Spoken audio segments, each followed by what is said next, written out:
Liz Tintinelli here, offering you some good advice on today's video. I know in the past we've gone through a lot of properties, but I find it's important to also sit down and show my viewers and interested buyers and sellers the importance of what's going on in today's market. So I just thought I'd highlight on a few things that I'm constantly getting asked about, questions about, anxiety with buyers over and sellers. And the first is that we are not hitting a recession anytime soon regarding the housing market. We are in a completely different market than we were, which caused the financial crisis back in 2008. The stability of home ownership is much stronger, so meaning people have a much greater equity in their properties.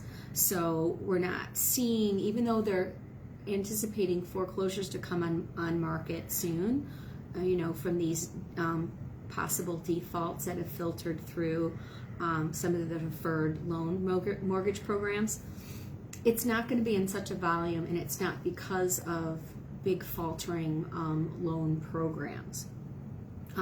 It does unfortunately mean that there are some people that might be defaulting because of lost jobs and lost wages, which is an important factor in our market going forward, but it's really not going to affect the buying market. Now, obviously, if you're one of those buyers that might be struggling financially, the challenge is there for you to be able to buy right now, and your maybe only option is going to be looking at rentals. And those prices have actually gone up too. So being strategic, trying to save the money that you do have, maybe staying longer with family or relatives or friends to save up a bigger nest egg might be important.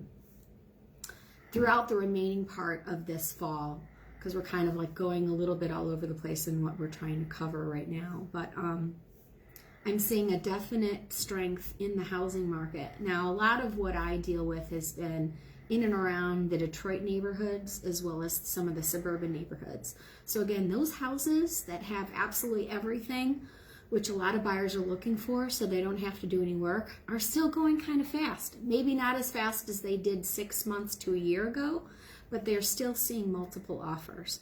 So positioning yourself well, whether it be through down payment, strength in appraisal protection, or your opportunity to bid above asking is still needed in those certain situations. What I'm seeing stay on the market longer are those houses that need a little bit of work. And I'm seeing an adjustment in pricing where sellers are not really able to sell as high as they thought they could or they could 6 months ago on those houses that need work from the houses that are nicely finished, because buyers are getting smart. They know what the value of their dollar is and what they're willing to spend for it. So again, every circumstance is different. Every market is different. But picking the right realtor who can do the right research in those neighborhoods is going to be really key for you as a buyer to be ahead of the game. Flip the switch to the sellers. The sellers still have a great advantage, because even though we're seeing a bit more property come on the market, if you've got a good product that's done nicely, not filled with lots of issues, whether it be needing roofs or plumbing or certain things, you're still going to sell your property relatively quickly. Those price points, really under $350, are still going relatively quickly.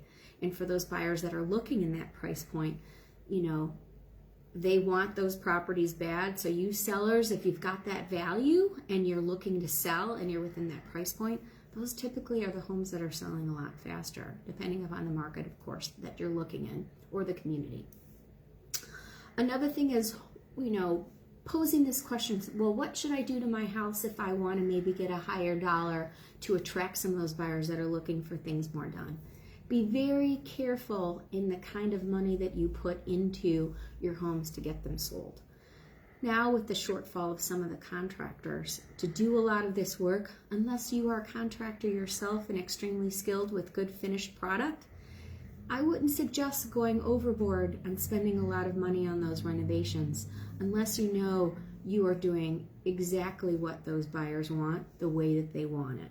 Sometimes just minimal improvements by cleaning up a property extensively so it's spotless and clean, maybe even a little paint on walls can go a long way than leaving a house in a condition that would leave a buyer's mental state to think, I've got so much work to do here.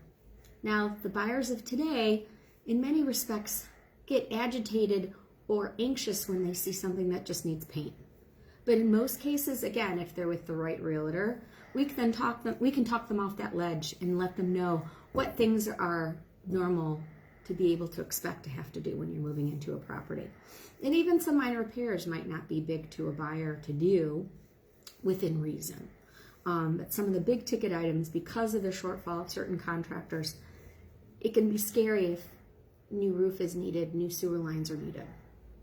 So sellers, definitely line yourself with the right realtor that's going to do the correct research in your target market area where your house is located, because they're going to give you a really good price based on the state of your home versus what the market's selling at. And that's really important. You don't want to align yourself with someone that's going to tell you what you want to hear and sell it up high, when based on its condition, that price will eventually come down. So it's very key to align yourself with the right person with the right information and can do the right research. Next on the side of rentals, there's still rentals out there. They're a little bit harder to find, focusing on the downtown market. There's new product that's hitting the market in addition to existing product, and you just kind of need to go through what amenities are important to you, what it is you want to spend, what comes included. Again, do the research on the areas in which you want to be in. For whatever reason, if you want to be close to work, you want to be close to grocery, you want to be close to the freeway, doing all of those things and really targeting in on what you want could potentially get you closer to finding that right rental property. And sometimes it's worth it to wait, maybe even go on a wait list to get into the right spot. But again, prices are rising in the rental market as well. So you've got to be very careful and how you try to cross that, and making sure that you're getting the value that's appropriate for your needs and your paycheck. I've seen a lot of things hit the market right now for rentals as far as the screening and the application process.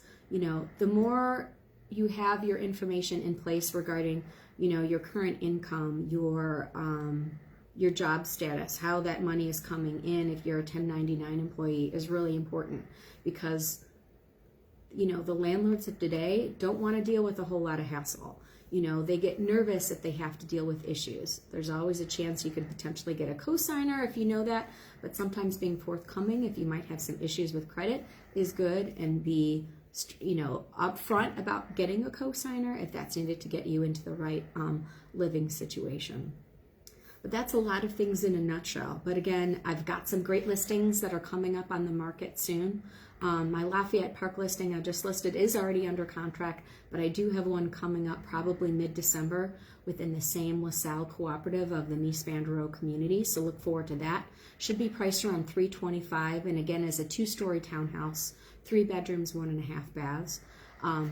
The owner is actually the second owner of the particular townhouse. She waited to be able to move into the community in the late 60s, and is still operating well, but is now alone and is moving in with family out of state. So that's a rarity to find those kind of units, and she's taken really good care of the co-op. And I have pictures, so if you're interested, shoot me a message and I'd be happy to share those pictures with you. But again, we're not ready to list it in probably December. I've also got a unit coming forward in the Indian Village Manor condominiums, a great 3-bedroom, 3-bath, roughly 2,400 square feet. It has a beautiful original kitchen with the metal cabinets that have been meticulously restored, painted an awesome color with great stainless steel appliances to match. A really exquisite unit. If you want more details on that, an Indian Village Manor is located just east of Belle Isle, just on the water side of Indian Village, as well as West Village, which is another big, huge growing area. I hope to update you soon on the house that I'm restoring on Seneca. It's probably going to be 6 months till that property is ready, but that's going to be a great one that we're looking to sell. So if you are an interested buyer and would like to seize the opportunity in purchasing the property before it gets finished, I'd be happy to do some special features included in the build out if that's what you want. So again, happy to talk to you guys today. If you have any questions regarding the market, buying, selling, renting, don't hesitate to reach out to me. Again, my website is lizindetroit.com. Email is lt@lizindetroit.com, and you can also call or text me at 617-2699. Thanks again, and we'll see you soon.